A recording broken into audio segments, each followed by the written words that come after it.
lot of for-profit companies do this quite heavily, where they're only going to tweak one or two little things on their newsletter, and they're really testing to see whether that has any sort of change in terms of. But then you need to get feedback in terms of, whether it's worked or not. So.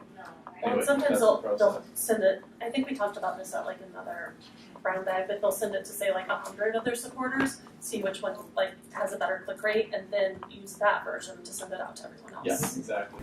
Now that Gmail filters nicely all of your stuff, the newsletters going into promotions, which nobody opens unless it's a Sunday afternoon and it's raining. So how do you? Has anybody figured out you just send it from your own personal, Amber at TCF, or do you still send it as info or as TCF and hope that people will find it because they love TCF? Because it doesn't go into your primary email anymore. Yeah, I know I heard anecdotally through an acquaintance that there was one organization in San Francisco that was rather large and had the capacity to do this, but they had their in-house IT team spend like a week just doing custom coding so that it would go into people's inboxes. So I don't know if there's like, people have figured out an easier way around it, but as of when I talked to her 6 months ago, there wasn't. Yep. We had a lot of issues with that actually for our last appeal in June. And we've been using MailChimp for like 3 or 4 years now, and we had never had that issue until this appeal. And at first we tried just sending it to small portions of the list at a time, so like to 100 emails, because our list is about 2,000. That still didn't work for all the people, so we ended up having to resend it from our Outlook account to the entire list, and that worked.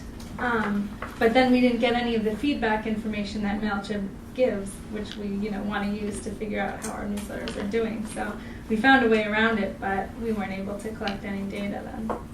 So related to that, how do you know that it's going into somewhere else? We just asked a lot, like people who are on our mailing list that were really friends more than just strangers. We asked like over 100 people probably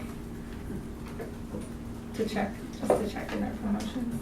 So related to that, can people talk about the percent of people that actually open your MailChimp or whatever, your newsletter?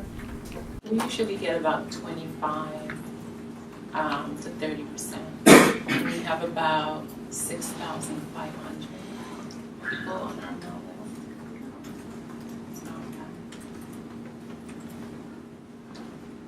I don't know our numbers off the top of our head, and for some reason I feel like it varies wildly. Yeah, I think it's around 30. Yeah, and we have 2,000, 2,500? Yeah, ours is also like 32 point something, and we have like around 3,800 subscribers. I think those are really good open rates. Yeah, they Sounds are. really It good says, numbers, yeah. this is what MailChimp says. It says that the industry average for nonprofits is 24.5%. And we've had about 28 to 35%, but we have a much smaller list. I have a question kind of going in a different direction. We don't do Partners in Health does newsletters, but our project doesn't. We're looking at potentially an option to send kind of our Ministry of Health officials and some of our collaborators in the countries we're working in. And so I don't know, has anyone created kind of newsletters or updates targeted at people that might not have the bandwidth to open the fancy newsletters with pictures? How big would the list be? Because I really don't, I know it can get hard, but I really don't think that email updates are they're more personal and business, and I think as long as you're sending it to kind of a small list, it doesn't go to spam. I think if you send an email to right now it's a small list for helping out with the because it'd be kind of stories.